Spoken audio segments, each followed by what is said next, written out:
everyone to Module 1 for Pearson Excel's International A-Level History, getting ready to teach. And this accompanies with a second module, which will be taking place on Wednesday as well, which that module will go more into a lot of the content and like the historical content going through answers today is more focused on the actual assessment, the structure, and just like the basic content of the A-level or international A-level in history, sorry. So hopefully you can all see my PowerPoint screen now. I've checked it all through with Nash, everything was working there. You should have access to a delegate book, and you should also have access to a copy of this PowerPoint from what Nash has just said. So please access them at in your own time. And what I'm going to do, a lot of this is quite content heavy. So there should be, sorry, that there is a break halfway between. I'll be going through, I'll show you the screen now. Obviously, welcome introductions, the names of the session, about Pearson Edexcel itself, the structure of the qualification, and then the main part of this first hour really are going to be on Unit 1 and Unit 2 for the content and assessment.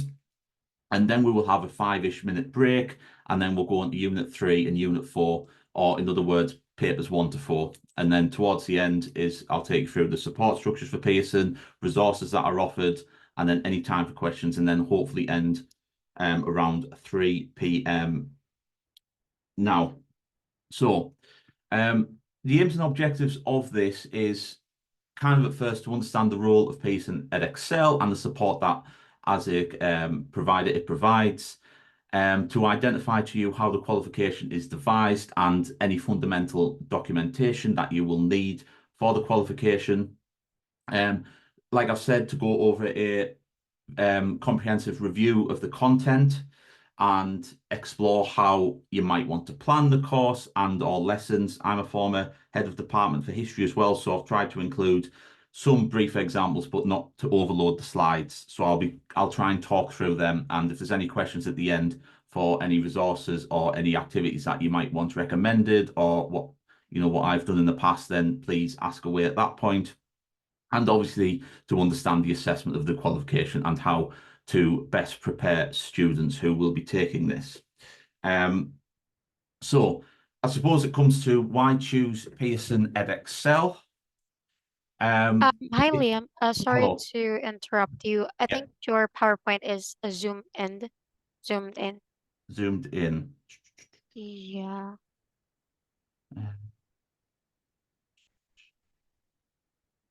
I'll try going back to that. Um, Does that Maybe you work? can try sharing and then try to share again.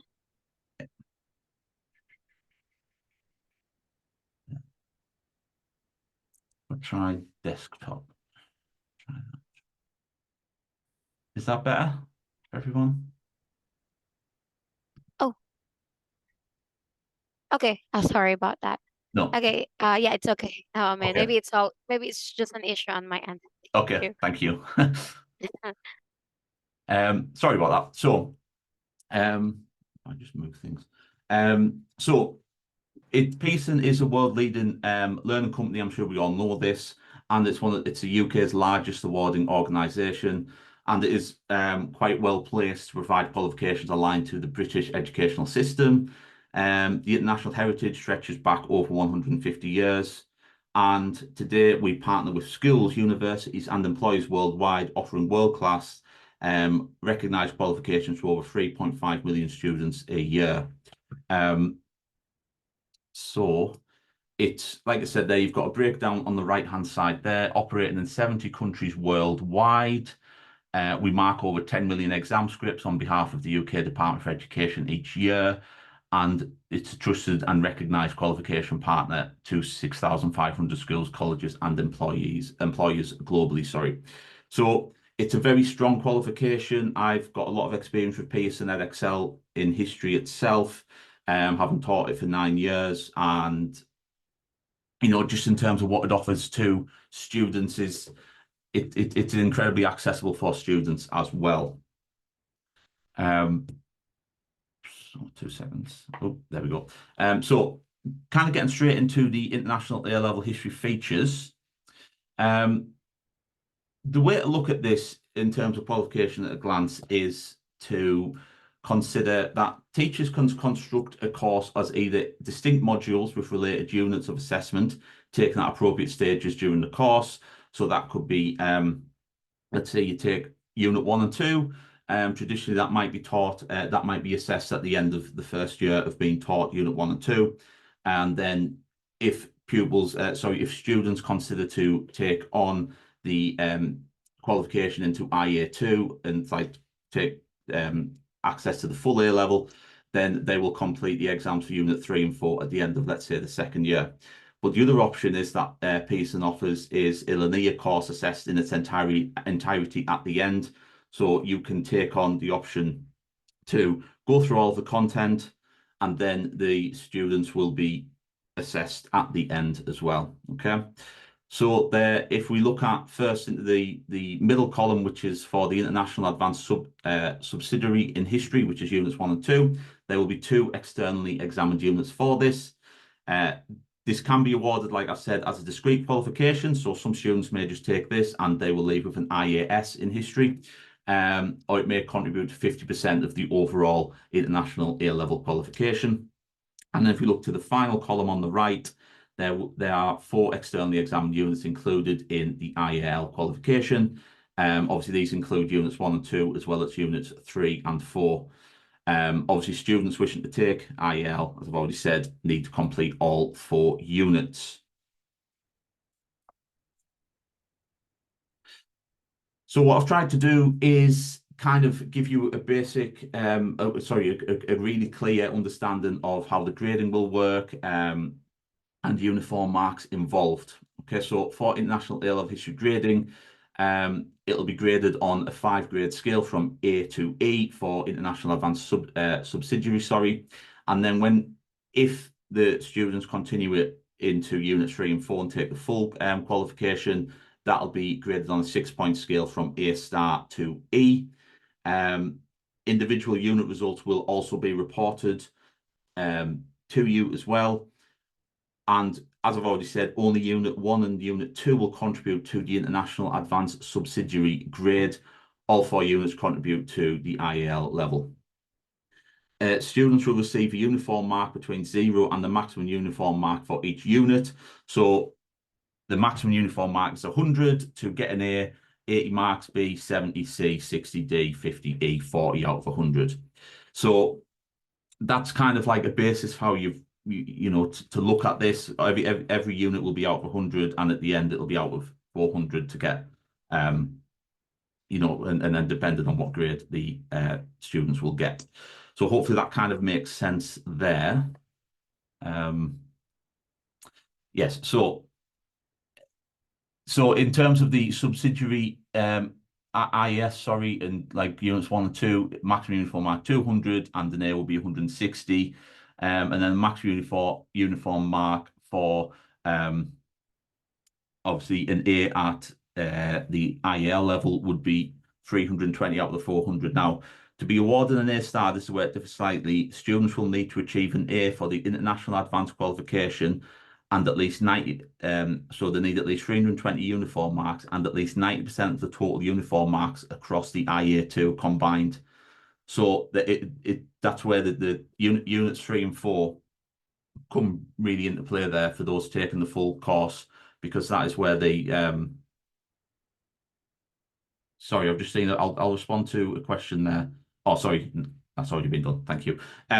So to get that A star, then that uniform mark at the end will, for units 3 and 4, and getting 90% of the total marks is really important. Okay, but again, I think, you know, as teachers, you will know how to focus students on that, sorry, and kind of guide them down that road. But there are obviously resources available which will help with that as well.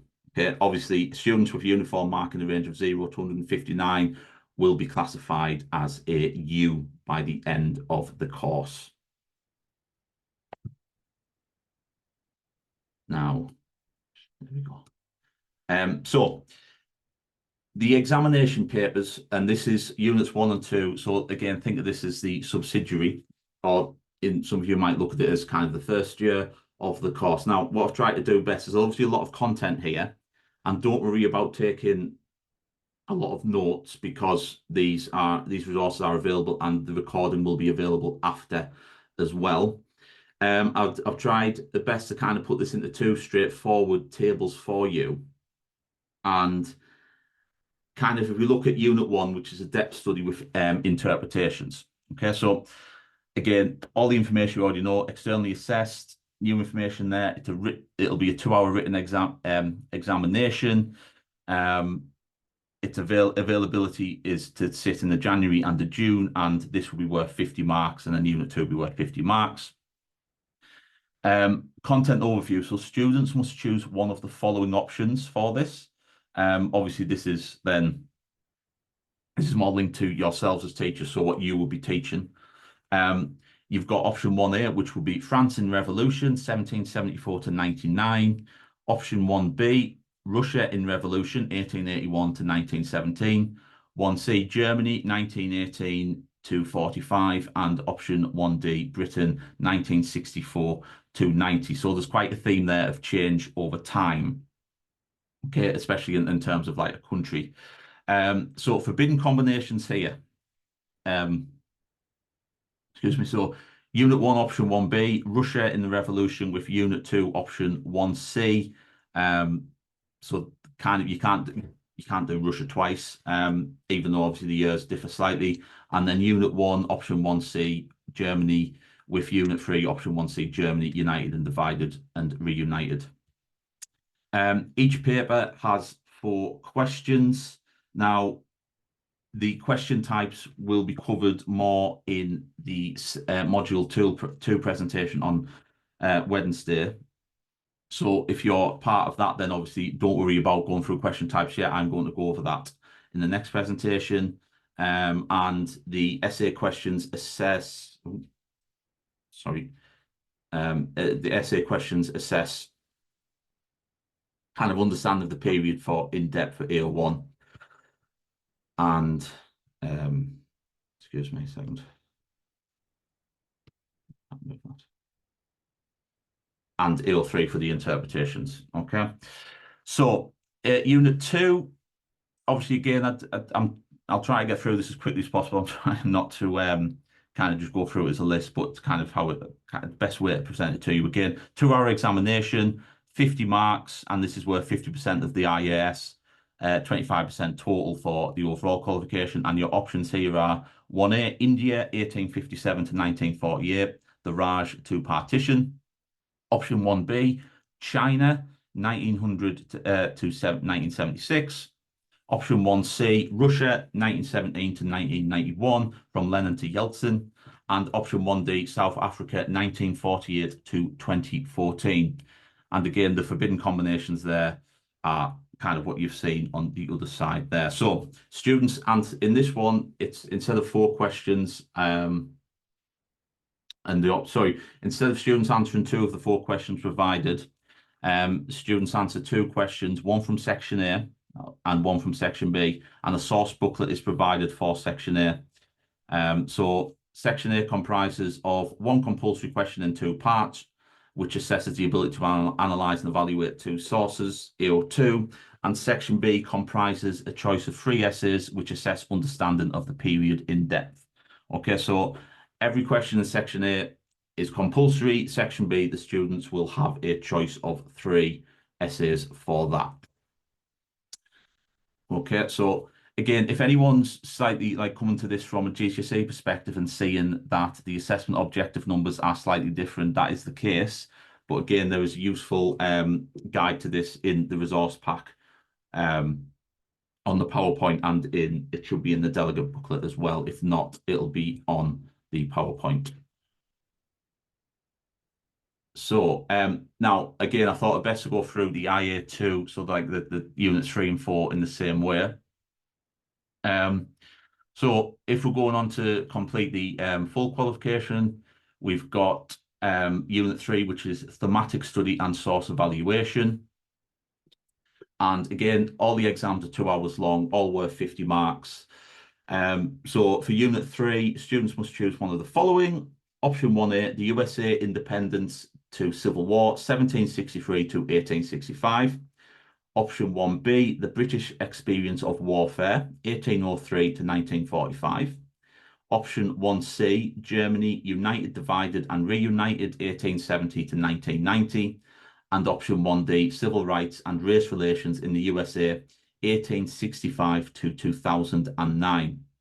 Now, again, the forbidden combinations, which is sometimes where it always feels like as a teacher as well, it used to feel complicated for me, but avoid putting Unit 3, Option 1B, the British experience of warfare, with Unit 4, Option 1A, the making of modern Europe, and Unit 3, Option 1C, Germany united and divided, with Unit 1, Option 1C, Germany 1918 to 45. Okay, so it's maybe worth, if you've got this, highlighting those forbidden combinations down, just so you're aware when it comes to making choices, that not to kind of put them together.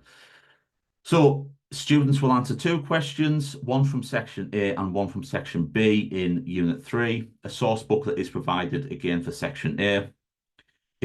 Section A, comprises of 1 compulsory essay, which assesses source analysis and evaluation skills, AO2. And section B comprises of a choice of 2 essays, which assess the ability to evaluate the significance of historical explanations of the period in breadth. Okay, so all of these exam papers obviously have that option for basically a choice of a big, in the classic phrase, a big essay question to analyze, to assess the students' understanding of the period in breadth and the kind of change and significance. Okay, so finally on to Unit 4, International Study with Historical Interpretations. You've got externally assessed, we've got the, again, externally assessed written examination for 2 hours, 50 marks. And then students must choose one of the following options again. Option 1A, the making of modern Europe, 1805 to 71. Option 1B, the world in crisis. And option 1C, the world divided, superpower relations, 1943 to 1990. Option 1D, the Cold War and Hot War in Asia, 1945 to 1990. Unit 4, forbidden combinations. Unit 4, option 1A, the making of modern Europe, 1805 to 71, with Unit 3, option 1B, the British experience of warfare, 1803 to 1945.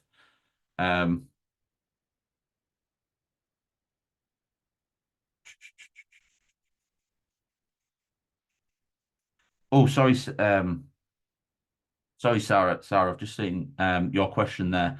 I think, sorry, the uniform mark might be.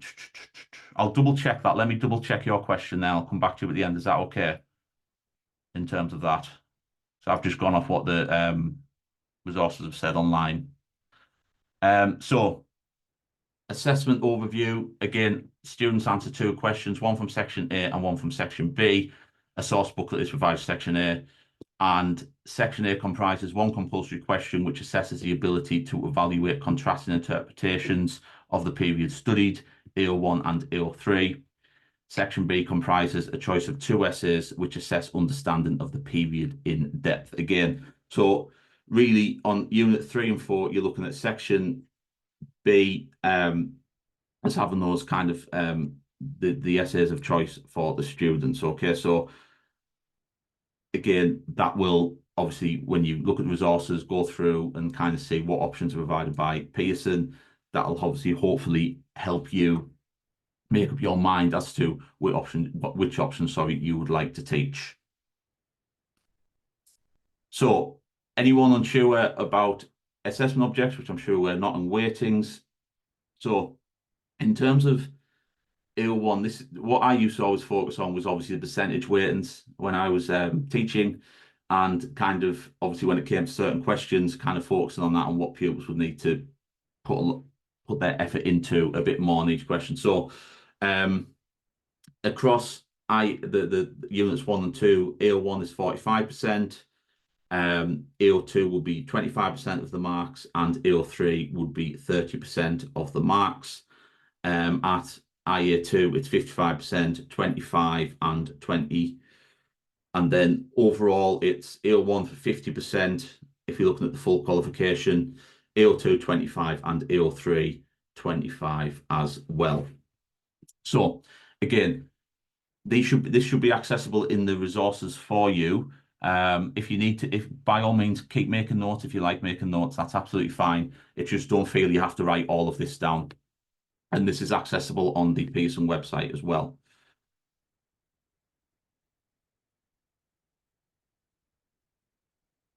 So, choice and teaching of units. I didn't want to kind of overburden people with like loads of words on screen and stuff like that. So I've kind of tried to condense it down into like 6 key points to maybe consider when you are making your choice for the qualification. So you're all massively experienced. You will all have a great understanding of, you know, why you might choose a topic, why a topic might be best for a student, why it might be best for staff in the department as well. So that's why at the top I've kind of put student and teacher interest is very important. Obviously, we can't be, as much as we try as teachers, we can't like be experts in everything. So it's kind of playing the strengths of staff, kind of playing the strengths of what's perhaps being taught at Key Stage 4, and playing the strengths of the students as well, knowing your students really, really well for the qualification, for what they're going to be taking on, where that engagement might come from. Obviously, a key one that history has become really important for, I think, especially in the past 8-9 years that I've been teaching, is the relevance to today's world, the impact that you know, a topic might have, helping someone understand something that's happening in the world right now, and that then links to local context for students. Is there anything that they can relate to, that they might that might gauge their interest in that way? And those 3, from student teacher interest to relevance of today's world and local context for students, are 3 really big players in terms of choice and teaching, and how you go about teaching your units, because as teachers you know your students the best as well. Okay, so all of that's kind of to consider. Now obviously when it comes to planning, really consider those assessment objectives in any scheme of work. Okay, what you want to get out of the lesson, what you want to get out of a series of lessons. So think about you know, the beginning and end point. Where do you want pupils to be after, say, at the end of a scheme of work from where they were at the start? What goals do you want them to achieve? How are you integrating in, let's say, grade targets, that kind of thing. A key one is probably for your own planning and also for students as they're going into A level, is to integrate that mark scheme. Some students really will like that integrated mark scheme, and that kind of, you know, understanding where their marks might come from. Obviously, you can kind of like look at it and you can provide like a student friendly version, because obviously the one teachers get is quite dense, and obviously you don't want to disinterest students by looking at this is how it's marked. But it's always worth kind of having activities like that. And like I've said as well, just what was taught at Key Stage 4. Now obviously this can be different, because if you're, say, an educational provider who is taking students from different locales that maybe had a different school, it's sometimes hard to provide for like fit everyone in. But looking at it from that point of view, what's being taught at Key Stage 4, look at the themes, look at how they've perhaps, if you know, look at how they've been taught, and just maybe consider it that way, is kind of like maybe 6 key points to consider when making that choice. Now, so I'm going to now, if this is okay for everyone, kind of go through the content a bit more in depth about what each option on the units offer. But we obviously try to provide a significant spread of options available for yourselves to choose. And obviously, again, I'll reiterate that you have to choose one option for candidates to learn from this list. And like I've just said with the previous slide, is we're trying to consider the geographical. Sorry, sorry, this links into the previous slides. And when we're talking about local context, when we're talking about relevance, we're trying to consider as well as a qualification, the geographical and chronological spread of these options offered.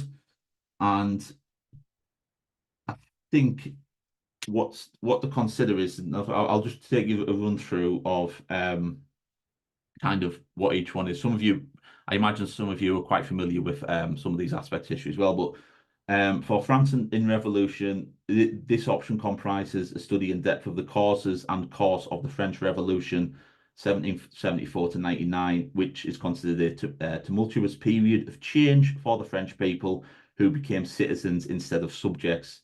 And as Pearson describes it, in a maelstrom of revolutionary activity, war, and constitutional experiment that would inspire revolutionary movements around the world. Okay, so again, we're looking at that change over time for people here. Okay, it's quite a, obviously this depth study can focus quite heavily on the social aspects within history. For Russia in Revolution, again, terminology similar there, 1881 to 1917. It's again an in-depth study of the causes and course of the revolution in Russia, 1905 to 17, which obviously then impacted and had a massive effect on 20th century Russia and the impact on the modern world as well, which again, the argument could be made that then it links to the world that students are living in today, that kind of thing. For Germany, 1918 to 45, we're trying, you can see as well that the amount of years are quite tight here. Okay, so this depth study will have, the students will be able to go into a lot of detail, a lot of information will be provided. Okay. This Germany option 1C considers the depth of what is considered the momentous years in Germany between the end of the First World War and the end of the Second World War, and the impact again and the change this had on 20th century Europe and again throughout the modern world. So those links are there to relevance and the impact for pupils. And then option 1D for Britain, 64 to 90. This option comprises a study in depth of the years in Britain between Wilson's slender victory in 1964 and the dramatic downfall of Margaret Thatcher in 1990. Okay. And these years are often considered in shaping contemporary Britain and modern Britain in many ways. So obviously we've got there's a heavy political aspect to this, a social aspect, changes for people, and whatever option's chosen, obviously you will make a decision that's best for the students, but also that is considered, that engages the students in ways that they're starting to think more about impact on society, how society's got to a certain point, etc., etc. Okay. So I'm just double checking if there's anything else I need to say from my notes. So really think, maybe it's during the break as well, going back over this, what would be best for your students? What would you consider to be the strongest option to pick for this unit for your students if you were to choose this? Okay. Again, if you need any more information for these, the breakdowns of, France and Revolution, anything like that, it should be in the resources pack, that kind of thing. Again, but the module 2 will go heavily more into this because we're looking at question types and practice questions. And I'll be taking you through kind of how an examiner would mark those and getting yourselves to be it's more interactive one in terms of like, obviously, asking you to look at what would you give a question out of 25 or something like that. So yeah, it's definitely something to consider. So question types. For those wondering what type of questions they were going to be asked. Okay, so obviously students must choose 2 out of 4 questions provided to answer. Historians, so question type STEM, could be one of the following. Historians differ in their judgments about, then let's say a viewpoint is provided, and then assess this using your own knowledge of the issue. Okay, and what I've tried to do there is break down what the AO1 amount of marks would be awarded for AO1, and then the amount of marks for AO3. Okay, so historians differ in their judgment about the problems that caused unrest in France in the years 1774 to 89. The most significant cause of discontent in France in the years before 1789 was the taxation system. Assess this view using your own knowledge of the issue. So it's almost a very classic essay-based question there. And again, there are further exemplar materials provided on the link that you can see, the little blue underlined one. Okay, so you'll be able to click on that after, or it should be on the, I presume it'll be almost hyperlinked in the resources pack that you've been given, just to have a look at that, and it'll take you through all the options, loads of different types of questions, that kind of thing. But again, it's worth taking note. Obviously, you're going to have a question which in classic forms, agree, disagree, providing a strong judgment and conclusion. They are the key aspects of these questions. And I think obviously a lot of students probably feel quite comfortable with, if they're taking A level, probably will feel quite comfortable with kind of being given a viewpoint and then being asked to assess that, as in agree, disagree, how far do you agree, that kind of thing. Okay, so that's for paper one. Oh, sorry. So teaching focus, just a final little bit on this. I want to make clear that this is not Pearson or myself telling you what you should and shouldn't do for teaching a unit. Okay, this is perhaps just a small activity suggestion, some key points to consider. But again, as teachers, as delegates, you know your students the best, and it's important that just to consider what could possibly be helpful. So obviously, with being a depth study, it's about teaching in depth, and then that leads to when you're teaching in depth, take a chronological structure for unit one. And the scheme of work, it's easier for students, sorry, it's easier for staff. Obviously focusing on understanding interpretations and supporting and challenging, sorry, interpretations with knowledge. So really using, when you're teaching, you know, maybe it's not every lesson, but have an opportunity each week perhaps to get pupils familiar with interpretations.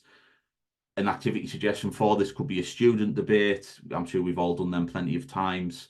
Hot seat and that kind of thing, where the students are able to, you know, even put in a position where they might not agree with an interpretation, but they've got to argue for it. And that was always something, even when going back to when I was at school, I always found really helpful, because it helped me see that other side of the argument. Put in a position where it was like, oh well, you know, I don't agree with X, Y, and Z, but I've got to find the evidence. I've got to learn the evidence and the knowledge to almost back that up, because the historian will be saying it for a reason. It will be supported in some way. So again, remember, these slides are all available, and don't worry about writing everything down. But it's just something to consider, especially when it comes to the option you choose.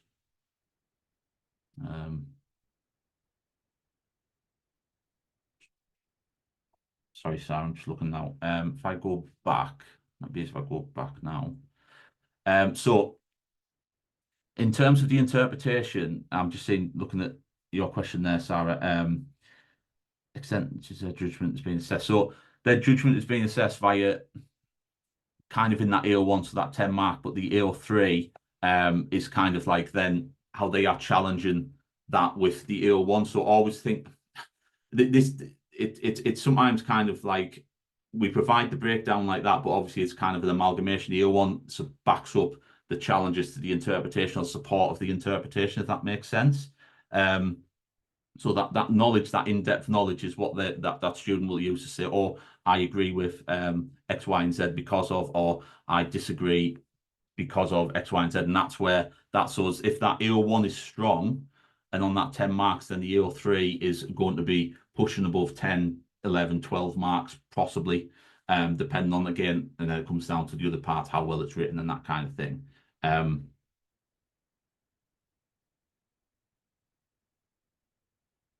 So yeah, hi Leslie. Do students need to know? Sorry, I'm just reading these questions out because do students need to know different historical perspectives? in terms of interpretations, yes, I think it's important to kind of like, obviously, where you can put those into your schemes of work, into lessons. It's not again, some of those lessons, it'll be a case of kind of going through, and obviously you'll need them to know, you'll need students to know a certain amount of knowledge or certain key events, and it might be a change over time task, it might be looking at the impact or significance, but then after that would probably be right, so you've got this knowledge of the French Revolution or the taxation system, for example, right? Now here's an interpretation. So one of those interpretations could be, well, this supports that challenges the taxation system. Another one necessarily might be like, actually something else had a different viewpoint. So it's maybe look at that. That's kind of maybe how my brain would approach that as a teacher.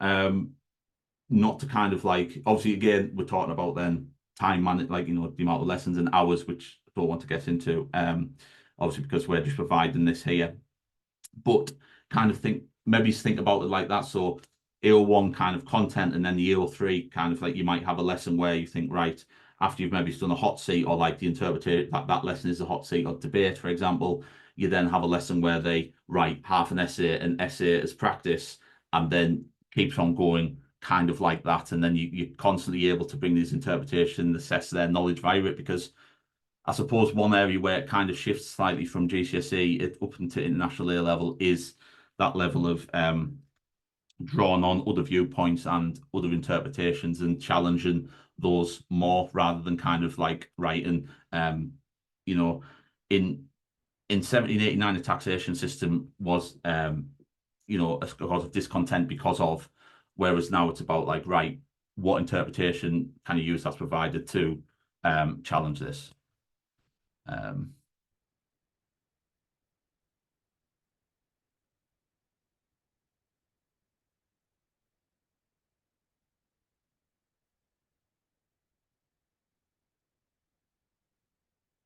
2 seconds.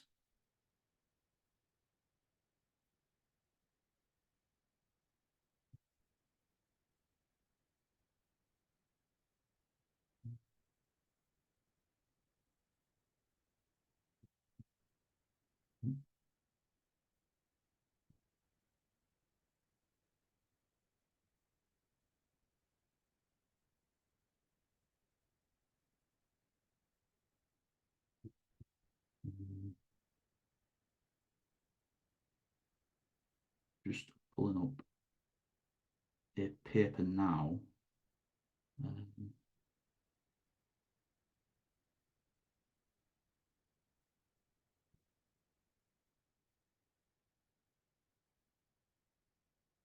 So in terms of interpretations, it's also referring to kind of like, the AO3 really is analysing and evaluating in relation to the context, different ways in which aspects of the past have been interpreted.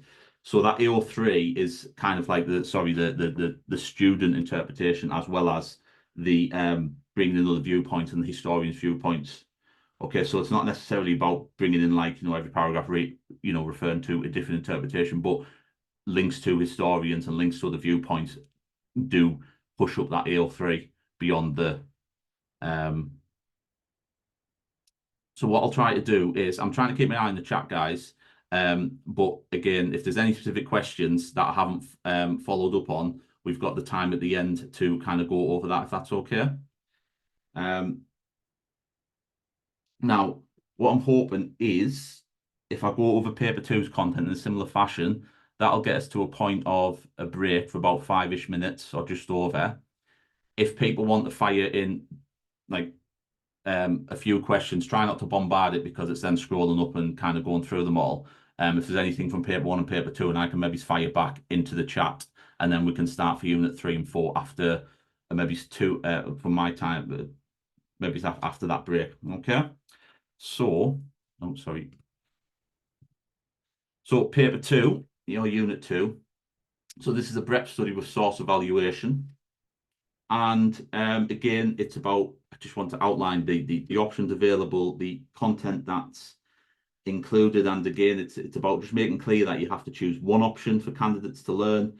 And again, think about everything we've said so far about what is it when you're looking at this breadth study and source evaluation? What would be best for your students? How would it be best for your students?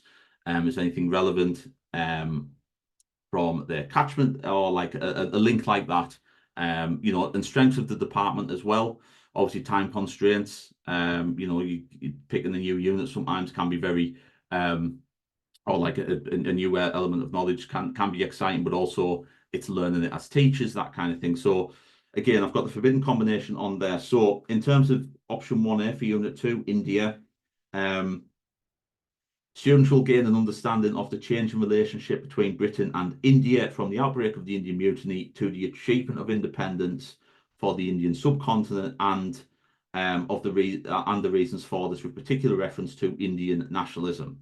Okay, so we've got, if you look at the years as well, compared to, say, Unit 1, you've got a bigger breadth of, like a bigger time period provided, almost 100 years for some of these. So, obviously, in terms of detail, obviously it's still going to be detailed because of history qualification, but more so it's that aspect of you're looking at the larger aspects of change over time with this. Option 1B for China, 1900 to 76. The focus of studies on development and changes over a broad timescale, and so the content is presented as this significant period, 1900 to 76. And in particular, you've got focus on obviously changes into communism there, the People's Revolution, that kind of thing with China. For Russia, option 1C, 1978 and 91, Lenin to Yeltsin. We're looking at obviously the key political, social, and economic features. Okay, so this is from Pearson's kind of like exemplar materials. Okay, so this is what it says in terms of political, social, and economic features, which again would fit across all options here in the 20th century. And interestingly, it's considered an era that saw its authority and influence rise to the status of a superpower, only to diminish and decline later in the century. Okay, so like so after 91, once the Cold War's over, it's the idea that Russia declines. But again, thinking about why you might teach it, the teaching focus, etc. Then looking at, like, obviously in terms of your teaching, you won't be focused on modern day or anything like that, but that engagement might be there in terms of you might get asked some questions about modern day Russia and that kind of thing. So obviously that's something to consider as well, because students are the best at asking the difficult questions, kind of like ones that aren't planned for almost. So there's a lot to consider there as well. And then option 1D with South Africa, it's about a breadth study of the transition in South Africa from an apartheid state, which was born in 1948, to the Rainbow Nation. And it's about, really, this one's focused on the changing relationship between races in South Africa and South Africa's relationship with the world and its position in the world. So that one's quite, again, it's similar in terms of its theme, and sorry, but that one probably stands out as being quite a bit more different to, say, options 1 to C. And it might be one that, obviously, because it's got like a more heavy, let's say, like links to modern politics and stuff like that, might be one that engages students as well.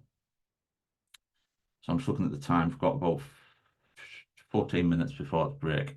So paper 2. So I've got a couple of slides to go through here. I didn't want to bombard you all again with loads of questions for the full paper. So I've got one slide for section A of paper 2 and then another slide for section B. So these are, remember, compulsory questions, fully focused on that source analysis here. And again, question 1A, study source 1, which will be in the source booklet provided. Why is source 1 valuable to the historian for an inquiry into? And then explain your answer using the source, the information given about it, and your own knowledge of the historical context. And then question 1B is to then study source 2, and how much weight do you give the evidence of source 2 for an inquiry into? And then explain your answer using the source, the information given about it, and your own knowledge of the historical context. So a key thing to go over, I know I'll be going over this in teacher focus, but just think about, like, obviously you've done this countless times before, but obviously the wording of the question, source 1 being valuable. Okay, is there any other way you can kind of rephrase that? What does the word valuable mean? an inquiry, I always used to look at that and say, well, inquiry is someone someone researching or looking into something. So kind of look at it like that. How much weight do you give the evidence for an inquiry into? Again, so these phrases are there to challenge and kind of make sure that the students are addressing that AO2 and really trying to challenge it as well and support it. Sorry. So that's section A. For section B, obviously students must choose one question in section B, and it's all based on the O1 list, so full 25 marks in the O1. How accurate is it to say that in the years, or to what extent did, etc., in the years? So an example of that question could be, how accurate is it to say that in the years 1857 and 1914, economic development in India was dictated by Britain's needs? Okay, so this is very much a classical history question. Kind of then it allows the student, to bring in, a breadth of their knowledge, kind of key examples. And there's nothing to worry about here about bringing sources in. The sources are completely related to section A. Okay, so there's nothing here for students to think, oh, I've got to mention sources. I've got to mention sources. Okay, so that would be one where kind of think about teacher focus here. Think about how those pupils might structure the question, what knowledge they might need to bring in, that kind of thing. And again, this is where obviously those schemes of work and options come into it. So for that teacher focus, again, the teaching in depth obviously is a massive thing. Second order concepts, significance, importance, that kind of thing, planned into your schemes of work. If anyone has any extra questions about second order concepts, I can go over them at the end. You've got think about cause, consequence, significance of events, and then think about obviously when it comes to how you're getting your students to analyze sources and evaluate those sources. An activity suggestion could be something called an ideas grid, really breaking the source down into like snippets and that kind of thing. It could be a good group activity, that kind of thing. Again, debates come in handy with sources for agreeing and disagreeing. Again, if anyone's unsure on an ideas grid, if you have a quick look up, it was always quite a useful way. But again, I know with sources that some teachers will, approach source analysis quite differently to others. So, and I always found it depended on obviously the students and what works best for them. So again, always consider what works best for your students in front of you in terms of how you address source analysis and how you get students to analyze those sources. Don't just think, oh, Lima said we need to do an ideas grid, because an ideas grid might not be the thing. It's an extra idea, it's an extra activity suggestion. That's all that is.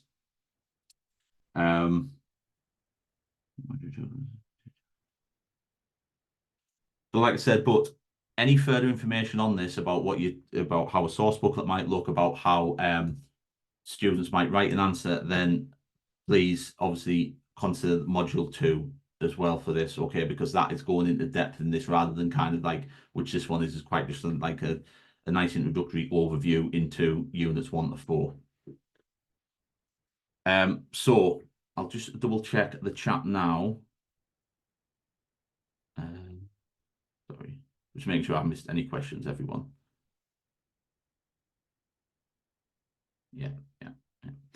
Right, so what I'll do is, hopefully that's all kind of made sense. We'll have a break now, and if I give us 10 minutes for a break, obviously I appreciate it's been a lot of listening to me speak, and kind of going through a lot of information that you may or may not be familiar with. So take a moment to have a cup of tea, go and get a glass of water, have a bit of a rest, and then we'll meet back here in about 10 minutes, if that's okay.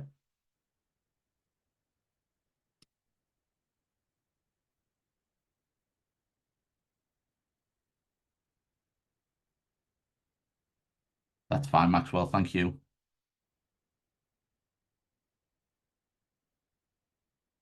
Yep. Right, so enjoy your 10-minute break. I will see you back here.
Just another couple of minutes, everyone. I'm just quickly looking at some resources in relation to the South African option.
Hi everyone.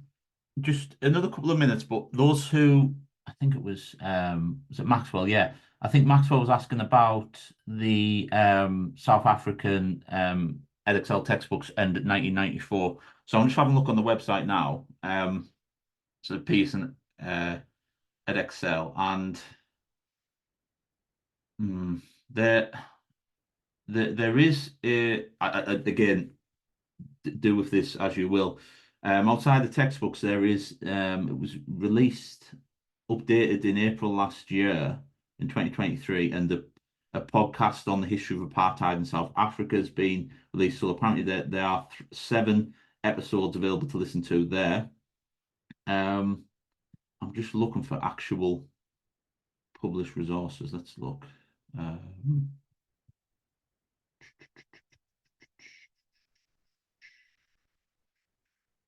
Resource type.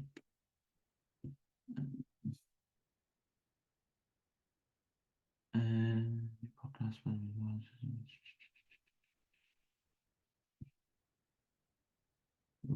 Civil rights.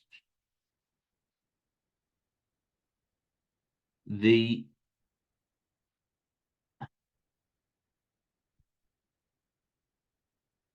There is Maxwell, there is a teacher resource pack available for IAS and IL history in the South African 1948 2014 one.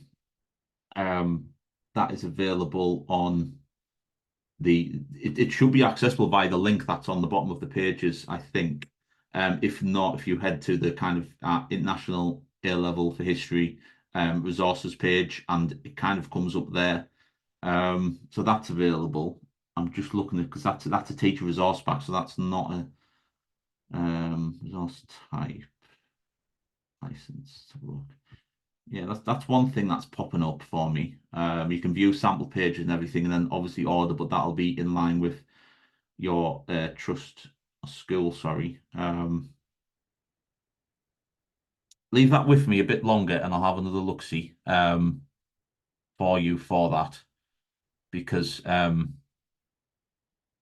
just to make sure, and I'll put that in the notes as well. Because some kind of like outsourced textbooks might not, like you said, if they only ended in 94, then you've kind of got 20 years is a long time. So just leave that with me. I'll double check all of that. Right. So thank you everyone for your patience so far. A bit of a long break there. Now, kind of, I'm going to deploy a similar structure here. So kind of paper 3, go over the content for that, and then we will go into the question types, and then the any kind of obviously the weightings for the assessment objectives, and then teaching focus, and then the same for Unit 4, and then that will bring us hopefully nicely to kind of me being able to go through kind of results plus an exam wizard and everything like that, and then any time for questions. I want to leave time for questions just so I think that's like super important. So for Unit 3, so this is a thematic study with so where am I? I've lost myself here now. There we go. So this is a thematic study with source evaluation. And again, for the options here, you've got obviously for 1A, the USA, Independence and Civil War, 1763 to 1865. This is really comprised of obviously focusing on the formation of the young United States. It may be very different to what students are used to in terms of talking about the USA. At this stage, obviously, it wasn't a superpower as such. It was a new country. And that period, that 100-year period, obviously from independence to Civil War, it's 100 years seems a lot, but the amount of history that's happening in that period and change and breakaway, from the as part of the colonies of Britain, quite significant. So that's looking at really those. It's taught through 5 key topics, and it's looking at each of those are centered on crucial developments. Okay, and kind of like obviously 1865 doesn't take you to where the USA is today, but you again can link it to attitudes and that side of things. So I think obviously USA options always become can be quite popular, especially during like election years as well. So there's that aspect as well. Option 1B, the British experience of warfare, 1803 to 1945. So again, the thematic study is much wider in terms of the amount of years covered. And again, it's quite self-explanatory, that one, experience of British War. Again, each of these are focused on like breakdown into 5 key topics, which you can find in the link that's already been provided. Um, and in this one, each topic is a different major overseas conflict between those years. And it's looking at how the British government attempted to create effective fighting machines and ensure the cooperation and support of the British people and the British Army. Okay, so that's kind of like looking at really kind of going, you're going to you look at one event and then compare it to another, and obviously 45, you'll end on the Second World War. Option 1C, you've got Germany united, divided, and reunited, 1870 to 1990. And again, through the 5 topics, it looks at the ways in which Germany evolved as a new state in Europe, undergoing dramatic changes of fortune. Okay, so if you think about where where Germany was, say in 1870-ish, you've compared to 1990, obviously Germany was a building and a quickly developing, or wanted to quickly develop, an empire at that stage from 1870. That was one of the causes of World War One. And then obviously you get that, and what the students, sorry, have already looked at, or might, they'll have some knowledge of, is that idea of, the changes between the end of World War One and World War Two, and the economic impacts of that, the change for the German people, the German army being reduced to 100,000 men, all of that side, and then how that leads to Germany being re-established from 45 onwards, and different, how it was like basically helped to recover by the Allies. You've got then obviously the split with the Cold War, East and West Germany. There's a lot of like, complicated but engaging history there. And some of your pupils, some of your students coming to you will obviously be familiar with that because of GCSE's topics, and they might have done the Cold War. They might have obviously, a lot of them will be familiar with Germany. So I think that period after 45 is what engages pupils a lot as well. And then you've got the civil rights and race relations in the USA, 1865 to 2009. And again, it's about looking at this through 5 key topics, but how America's been shaped from the end of the Civil War to goes up to 2009. But you're basically talking about modern America, attitude, relations, the politics of those relations, and kind of looking at that pattern and looking at how it's changed US society between black and white Americans from a period that ended with that began, sorry, with the ending of the slave trade in America. So and then ends with Barack Obama as president. So it's a huge like thematic breadth, but that one again offers quite a lot of history for students to sink the teeth into. So you can kind of see there. Obviously, now we've moved into kind of the Unit 3 or the going for the full qualification now, like what the amount of history and the themes and the complexities of it is just starting to churn again. And this is where obviously those who had questions over just getting an A or an A star should be able to see, all right, okay, because if they get 90% over the course of Unit 3 and 4, then that will mean that you know it's that second, it's that IA2 which leads to the A star. It doesn't negate like what students have done at, let's say, IEL, if they've if they've done well at that, because obviously that uniform mark can come in and still get an A, but it's in it's Unit 3 and 4 which can kickstart that push for an A star as well. Obviously got the forbidden combinations on there, which I've been through before as well. So paper 3, again, I've got the section A and section B on 2 separate slides. We've got to answer question 1, and this is where the sources, sorry, will be brought in. So they'll be asked to study sources 1 and 2. And a question stem could be, how far could the historian make use of sources 1 and 2 together to investigate the reasons for? So AO2 is completely 25 marks. You'll have already probably noticed the difference between IEL and IA2, and that would have been asked to look at sources 1 and 2 together rather than in 2 separate questions. So a question could be, how far could the historian make use of sources 1 and 2 together to investigate the reasons for the outbreak of the War of American Independence in 1775? Explain your answer using both sources, the information given about them, and your own knowledge of historical context.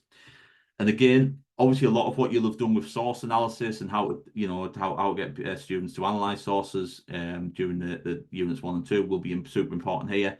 But I suppose with these types of questions is then looking at that type of structure and thinking about, are you wanting the students to address sources 1 and 2 in every paragraph? Do you then have a key point to a paragraph and like, this one's source 1, this one's then the next one's source 2, and look at it like that, because it could be, you don't want to overburden and kind of my advice would be, don't try not to kind of like put everything into, like, make sure everything's covered in one paragraph, which I'm sure you will all understand on that aspect.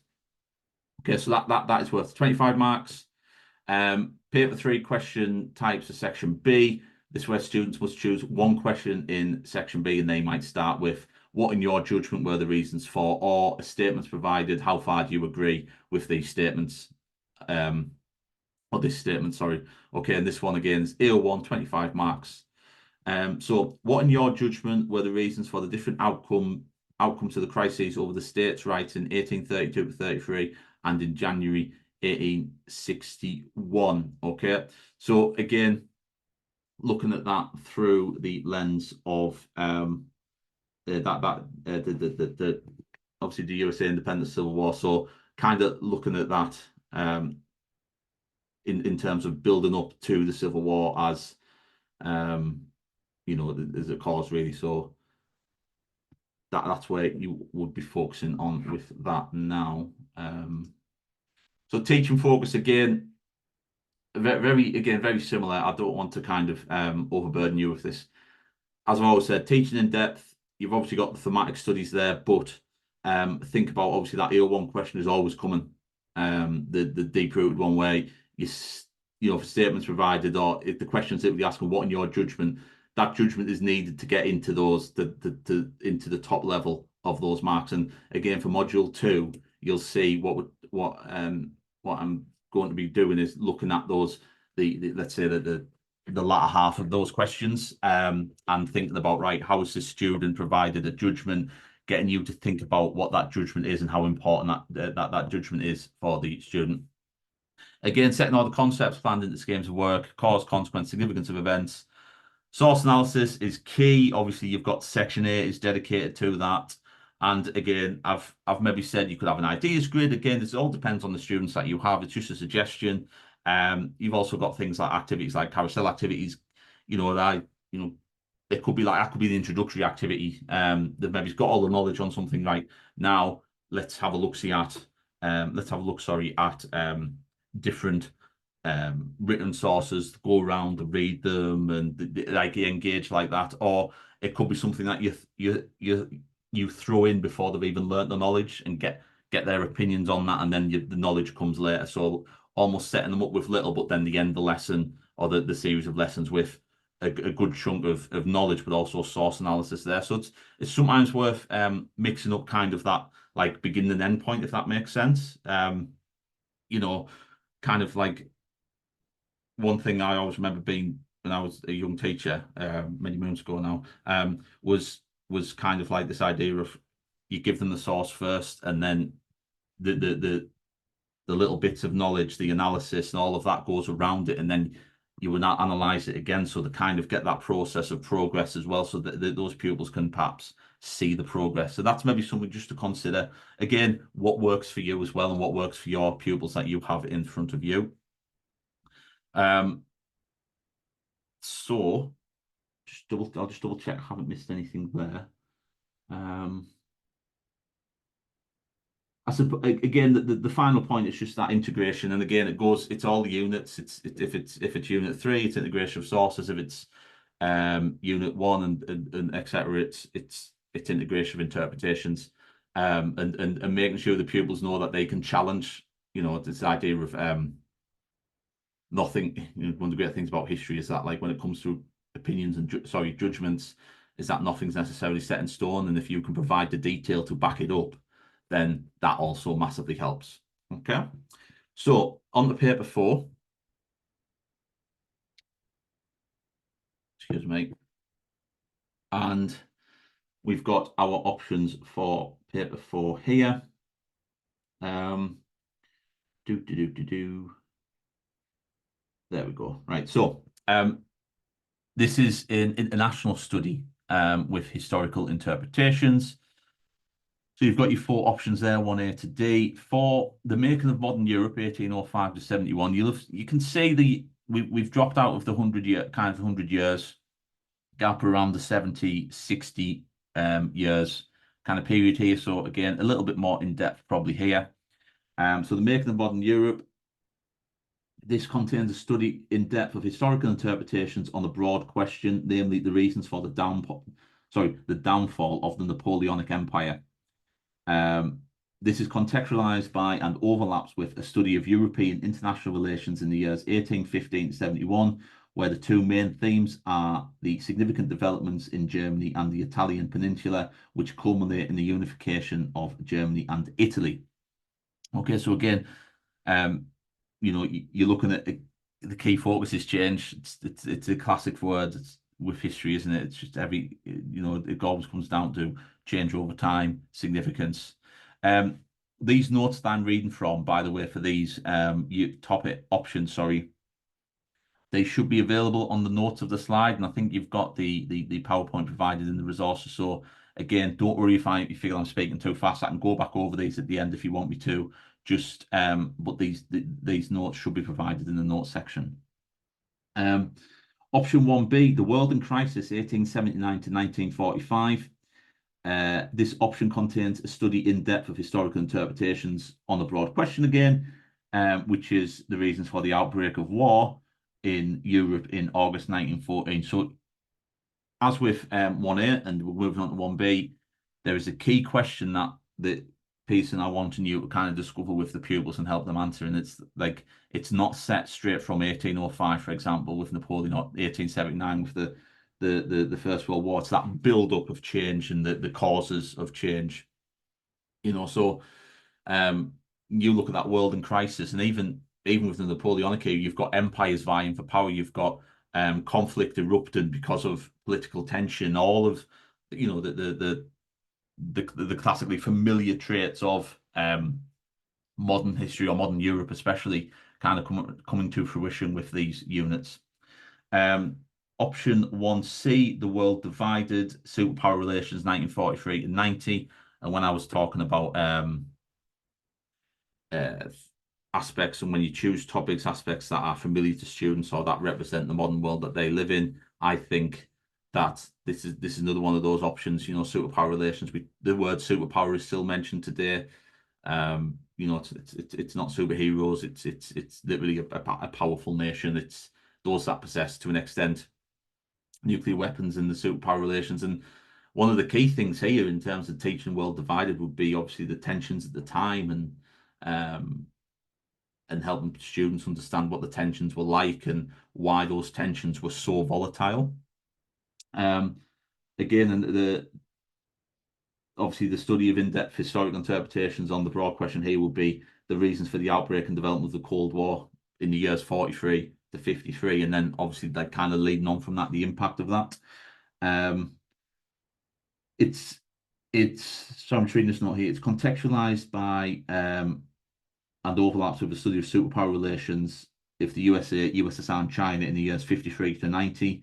The two main themes here would be one, confrontation, and two, one being confrontation, sorry, yeah, and two being the threat of war and how that was dealt with, such as detente and resolution in between these superpower relations. And then option 1D, the Cold War and Hot War in Asia, 1945 to 90. And this contains a study in depth of historical interpretations on the origins, conduct, and impact of the Korean War. Okay, so again, it's even though you can only choose one of these units, you can still see the links in between and kind of that world divided. If you know you're getting students who've maybe done something at IGCSE before, which is on superpower relations, or maybe it's on the Cold War, option 1D might be an option to consider because you've got that impact, and obviously option 1C as well. So again, that would just be looking at the rivalries and conflicts in Southeast Asia between 45 and 90. The main themes here would be one being an ideological rivalry, sorry, and number two being the significance of intervention in Southeast Asia. So again, you're looking at Korean War, Vietnam will come into that, all of those kind of you know, little, some people will call them proxy wars, other people call them extensions of the Cold War. And again, it's relevant. It's close to modern. The politics of today have been shaped by this, and you know, there's a lot of, you know, students have a lot of access to what's on the news, what politicians say, etc. So you know, there will be interest in these topics for students. So same again, section A for paper 4 on one slide. So question 1, it'll say study extracts 1 and 2. These will be interpretations by historians. And it is how far do you agree with the view that, and explain your answer using extracts 1 and 2 and your own knowledge of the issues. So what to take note of here is the AO1 is only 5 marks, but the AO3 is obviously 20 marks. Now, the way in which to do that, if a student, for example, just wrote, let's look at this question. How far do you agree with the view that the defeat of Napoleonic France was ultimately due to Wellington's success in Spain in 1813? If that student wrote the best ever answer in the world, but didn't include the extracts whatsoever, they will get no more basically than 5, because it's all about the integration and support and challenge of those extracts and linking them to knowledge. So always look at that, right? And make sure on these questions that the students are fully aware that interpretations have to be used, which is different obviously to kind of like how I explained Unit 1 in terms of whether it was interpretation that was about focusing on student interpretations more on judgments and that kind of thing, whereas this is like actually bringing in those extracts properly to this. So really consider that. And again, when it comes to teacher focus, I'll go over but ways in which that you'll already have ideas for this. You know, some people like set structures for students, some people you know, don't like set structures to answer questions, and it's just about, again, as I always say, seeing what works best for your students. That has to be one of your number one priorities, what works best, because there's no point in trying to ingrain something which you know deep down isn't effectively going to get them to that stage of being able to integrate extract interpretations or extract 1 and 2 with AO1 knowledge. Okay, so it's the challenge of that, and obviously it's not just about, well, putting all your knowledge in. It's about, like, why is that historian right or why is that historian wrong? What could be different about what the historian says? How can you then support or challenge that? So there's a lot of ways to go about that, but really focus on that. You know, if they write the best answer in the world but no interpretations, it's going to limit them massively, which seems harsh, but that's kind of the focus on the EO3 there. So for paper 4 question type section B, students must choose one question. Again, this is just AO1, 25 marks. How far do you agree that, or how far were the... So example that question: how far were the provisions of the Vienna settlement in 1815 relating to Italy challenges in the in the years 1815 to 49? So again, significant knowledge, in-depth knowledge, not worrying about any interpretations here, just student and their historical knowledge on whatever question choices they get for this. Again, if I'm right, these are the questions I potentially should be looking at on in module 2. So hopefully I am right. But yeah, so again, you can just see the difference. Obviously, going into that, you might want to call it the IA2, the second year of the the international A level. Sorry, is that you can see question 1, focus on those extracts 1 and 2. It's the same with if we go back to paper 3, section A, you focus on sources 1 and 2 in that question, and then the second question on the paper is solely focused on AO1 and kind of how far they agree or disagree. So teaching focus again. I've gone back to suggest some chronological structures here in the scheme of work. Obviously, teaching that chronology in depth is always important. I mean, that just comes as a given. Understanding the interpretation, and with the understanding of interpretations is about how can you support and challenge interpretations. And by the point that they're in that, like IA2, they're probably starting to be a bit more comfortable with challenging, supporting, explaining why an interpretation might be more viable than another, or with their own integrated knowledge. And I keep saying that word integrated because I think that's the best way to describe how to balance out knowledge. And again, one of the things to think about is when it comes to these, as I've been saying, a lot of the activities that I've suggested for sources or interpretations are a bit more interactive. Students kind of not necessarily up out the feet, on the feet, sorry, but kind of like getting them to discuss, to talk, to challenge maybe one another, and then that leads into challenging a written piece. So it's about, obviously, from the beginning in the IES to really start to just build these steps in, and maybe looking across your whole schemes of work and just, as it is just a suggestion, or just kind of thinking, right, how can I build these steps in? How can we strongly show the students that they can challenge, they can support? Okay. So before I move on, is there any quick fire questions that people want to choose? I can only answer maybe 1 or 2 here before I move on to the support bit that I've just gone over with units 3 and 4. Is there anything you want me to go back over?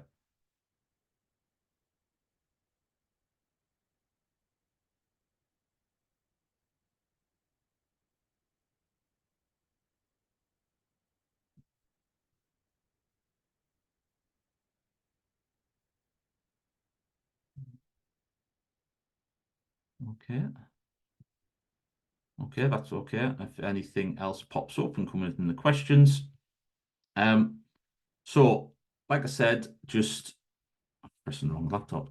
Like I said, just really consider that the difference between that first units 1 and 2 and units 3 and 4 is that in 3 and 4, they'll be asked to study sources 1 and 2 at the same time in the same question, and the same with the interpretations. Okay, so it's just something to really consider in terms of making that step up. Okay, a lot of the time when you talk about the national A level, it is considered quite a bit. It can be considered quite a big step. So it's about preparing them for that as well, which I know all of us will be doing anyway. So in terms of support for Pearson I'll start again. In terms of support from Pearson, I just want to run you through some free online material and any paid for resources that are available from Pearson and elsewhere. Okay, that you might find helpful. I know some of you asked some questions about resources. Hopefully in here, you'll be able to use the links and where you're directed to go on and really kind of find what you need to if you haven't already got that. So in terms of the support for you, we consider this support for you at every stage. So you've got free resources and support, getting started guide, training events, subject advisor support, community forums, schemes of work, skills mapping, sample assessment materials, which is what the link is I've put in the bottom of slides for you, examiner reports when they become available, that kind of thing. So, and some of the other factors I'm going to take you through is obviously Exam Wizard and Results Plus. But you can see there where the ticks are. So for planning, teaching, and learning, obviously I'm trying to demonstrate to you which of these is most helpful. So getting started guide, training events, subject advisor support, community forum, schemes of work, skills mapping, assessment tools, examiner reports, etc. Honestly, they are super important, super helpful for planning, teaching, and learning. I know I've seen a couple in the chat already asking each other who is teaching what, who's interested in this, linking up. That's really good network, and that's good to see. Now, obviously, for exam prep and assessment, the advisor support and community forums goes right up until results support. But then you're looking at, for exam prep, those sample assessment materials, examiner reports, exemplar marked responses that are provided by Pearson and on the website, past papers, obviously, Exam Wizard, marks, games, results plus. So on module 2, I will be providing, exemplar responses as well, that you can have a look-see at and really think about, like, what would you give them? Why is it being given this? Because some of them might surprise you, some of them might not. And I think one of the best forms of, if we'll call it CPD, for when you're teaching history, is kind of going over and marking answers, just because it keeps it fresh. And you can kind of see how some questions are, obviously you can see how some questions are stronger than others. But yeah, like I said, I'll continue to go through these now. Just checking the time, sorry. So we've got enough time for questions. So teach and learn materials that are online. So I've got a screenshot there of the Pearson Edexcel webpage for international A level or history. And I'm sure a lot of you have already been on this, but this is where you'll just find everything you need to study for or teaching IA level here, including any key documents. Now, the place you want to go to is that box that is being expanded into the red box. It's the course materials. So there's specifications there. There's numerous exam materials. They are obviously teach and learn materials there as well, and you can then filter and you can look for your specific sample assessments and that kind of thing. Now, obviously, some will be locked because some will be from, let's say, the most recent set of exams of the year before, which are not immediately accessible. But then you'll get access to others just by looking, because obviously due to like publication dates, that kind of thing. So it's worth keeping a track of like different types of questions and that kind of thing, and how questions are asked. Are there any word changes? But yeah, that's a really good place just to, I would say, get lost in if you haven't taught this one before. If you just want to have a good look, download that specification for IL and just have a breeze through that with a cup of tea, of course, and see what you think, see how it lines up with what's being said here. So support for exam preparations and post results. And one of the key free ways, that this can be done is through a system called Results Plus. Excuse me. And this is a free online results analysis tool for teachers. Some of you, again, may be quite familiar with this. It provides a detailed breakdown of student performance in Pearson Edexcel exams. You can identify topics and questions where the student could benefit from further learning and inform, and that then helps you inform teaching strategies and different approaches, which also where we've been coming from as a teacher focus. You can then benchmark your schools or centres' performance against other Pearson Edexcel schools in your country. It isn't just, don't just think of it as a post results tool. Excuse me. Mock exam results can also be fed into the system to produce analysis. You can find student results analysis from their previous piece in the Edexcel skills. So obviously when we're talking about, when I was discussing, the idea of like, what have they been taught at Key Stage 4? This is a good, this is sometimes a good tool to kind of see that.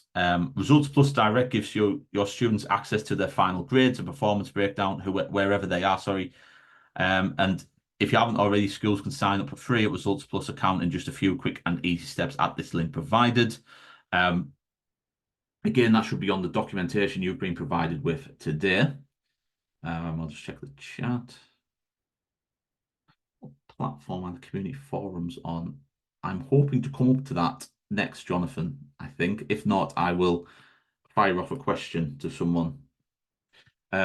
So just to break down, students takes number one, student takes exam on paper. 2, the exam papers are scanned. The exam and the marks papers online. The performance reports are shared. Okay, so this is quite I think a lot of schools and centres will use this now. And just to, again, that's the process, how it's done. Yeah, just again, if you're not using that, it's really something to consider, because obviously with it being quite a data driven role as well that teachers that we all have, it's quite important to try and keep track of, and then it helps form targets. It helps those to help students progress. You can talk to them. You can kind of if you, in terms of when you look at that, and you can kind of see, right, perhaps something went wrong here, but I can help you get this ready for in unit 3 and 4, etc. So Exam Wizard is another free tool for teachers, which helps you make quick homework assignments, topic tests, and mock exams. Questions can be tagged against a unit, a topic, and assessment objective, or simply choose a whole past paper. Using existing mark schemes for accurate marking. You can use, I would recommend using the examiner report for insight into mark schemes and that kind of thing. Most recent exam content is available sooner on Exam Wizard as well. And you can use the results to understand where students need more support informing teaching strategies as well. So very similar to Results Plus in that, but if these are 2 free resources that as teachers and centres you could possibly get to grips with, it can really help inform you how you can help your students achieve their best as well, as what I would say. Again, you might already have a system in your school or centre which you set homework by and etc. That's fine. But this could still be useful for getting those exam papers put on and using the mark schemes, etc. So again, it's up to you in terms of, it's just a recommendation, but it's something there that's free to use for schools. Ooh, that's a good question, Patricia. How do we access Exam Wizard? I've tried before and it didn't work. So that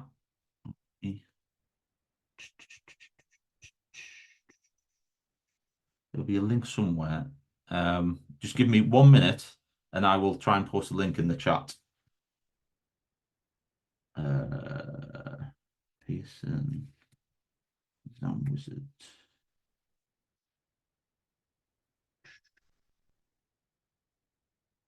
I think oh, Jonathan, that would be great. Thank you. My recommendation would be, because I'm sharing my screen, I can't move between my next monitor, but my recommendation would be to go via the Pearson website and log into Exam Wizard that way. So there's if you just type in Pearson Exam Wizard, it'll come up for the main page, and then there's a login system there and everything like that. So I would recommend doing it that way. And then there's a step-by-step guide to download it as well. And it's definitely something I wish I'd had.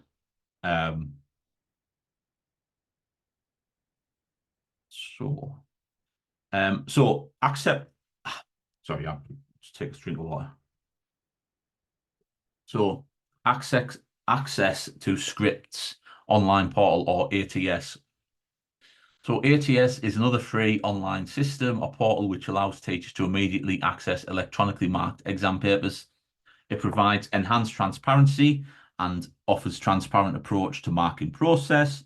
It provides better understanding of marking before requests for inquiries about results are made, and provides excellent aid for teaching and preparing other cohorts for examinations by helping you to evaluate a student's performance on particular questions in relation to what they have been taught.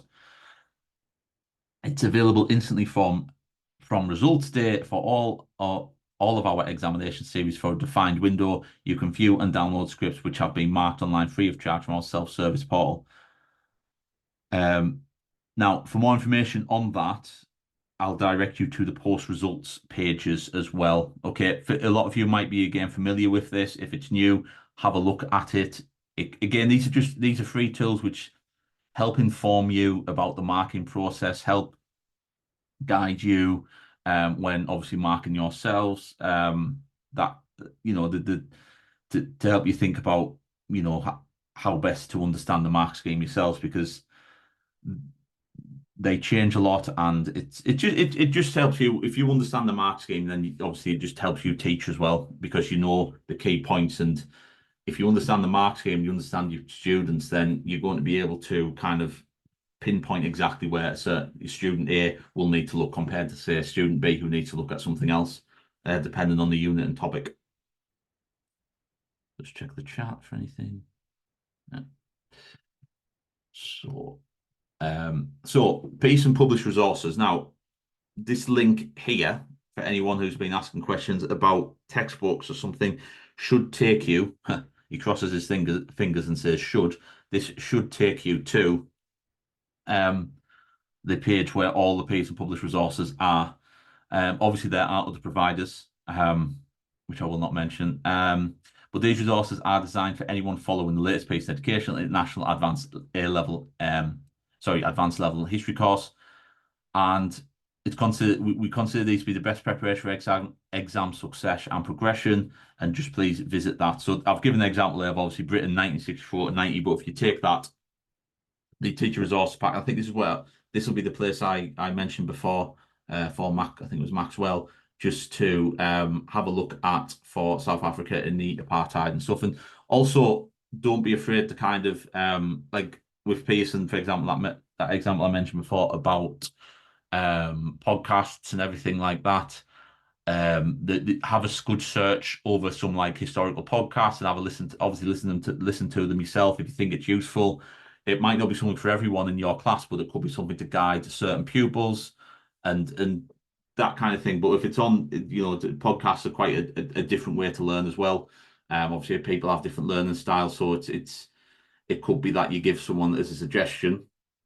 Student A and B might be given the podcast to listen to. Student C and D could be given an extract of some interpretations or sources to look at on that. So again, it could just be sometimes the further you get into the year, it's kind of harder to think outside the box, I suppose, because we're that busy. You think about the exam, so kind of in your schemes of work, maybe have like a list of resources that you can go to that would maybe just offer something different that you maybe wouldn't think about in, like, let's say the end of term 2 or term 3, for when teaching, like a reading list or anything like that. Are sometimes good to put together. Yeah, that's a good one, Jonathan, as well.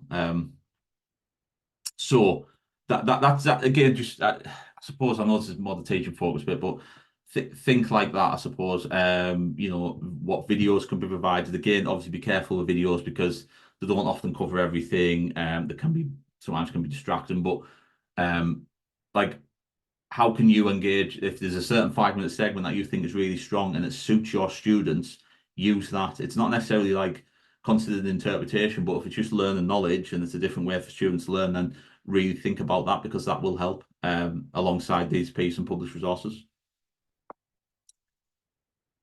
So your dedicated subject partner is Mark Beatty. Okay, he's on Twitter at Pearson History, email or live chat.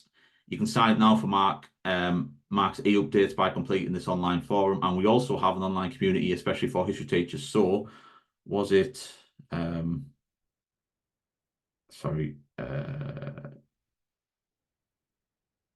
think, Jonathan, I think it was you. Sorry, I forget. We all that link there, the community will take you to the history forums and community page. And again, just network and talking to the teachers. As a teacher, that is one of the, it's one of the best things you can do sometimes, because it's easy to kind of get lost, I suppose, in terms of like when it comes to planning, if you're being very singular, and just talk to see what others are doing. Have they got a simpler way to do it? Have they got a more like engage, like, you might not be able to think, oh, I can't do that activity again, or I need to find something else. So it's a good way to keep up to date with what history teachers are doing. Now, Madeline, I will come to that question in a minute. So, questions now. I think the best way to do this, firstly, I'll go over the chat. If people want to try not to bombard it. So if we do like, if you've got a question, maybe it's like one each, if I've not covered it. So Madeline, if I consider your question, how can we become an examiner or marker for this syllabus? You will have to go on to, again, Pearson. Let me think, how did I do it? Sorry, this is really ad hoc, this question. Go on to Pearson and Pearson Edexcel for history, and then even typing in something like Pearson Edexcel IA level marker, it should bring up, and they're not always available. So there's a certain, I think, spell where they become available. I did it many moons. I think I did it in my first year of teaching, signed up, or second year of teaching, sorry. So, and I've remained a marker since. So it's kind of like it was like, if I'm right, sorry, I'm waffling on now, but yeah, it's basically have a look on the Pearson website, and that should direct you. Just search specifically for that. The links don't work for me.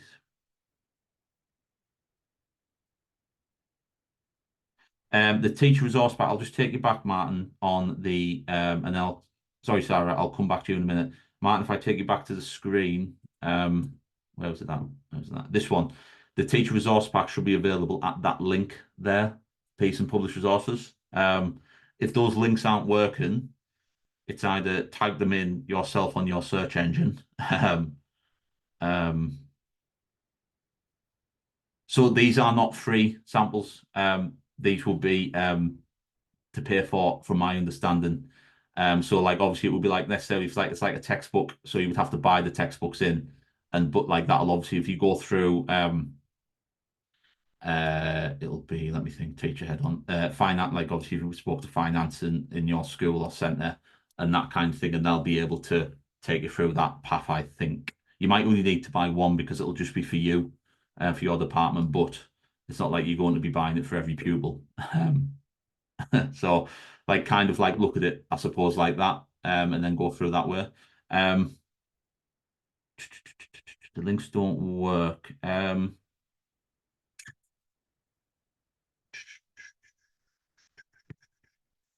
They should. Does anyone have a different link to community forum?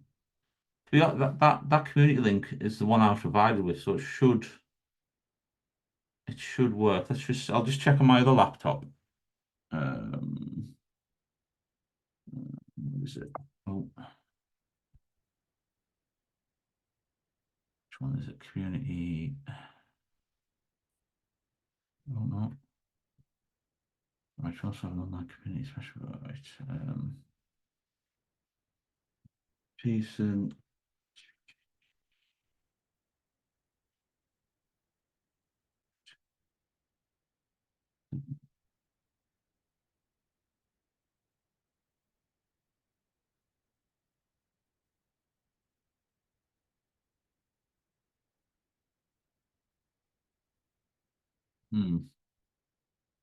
Actually, can everyone else check if the community tab works? Because I'm doing it on mine. It kind of just takes me to a blank screen at the minute, so that might be something I need to report back. Someone Pearson, just It says visit. I have a link. Visit the community's website, but then mine doesn't. Right. None of the links are working. Right. Okay. Um.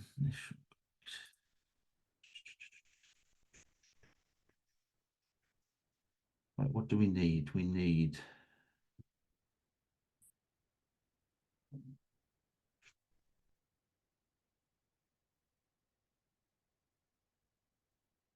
The links you should have for this, obviously the community link, and then there should be one for sample assessment materials. That should be working from the PowerPoint slides. And that definitely should be working because I remember posting that on there, like the brand new one. Thank you, Madeline. That's much appreciated. Um,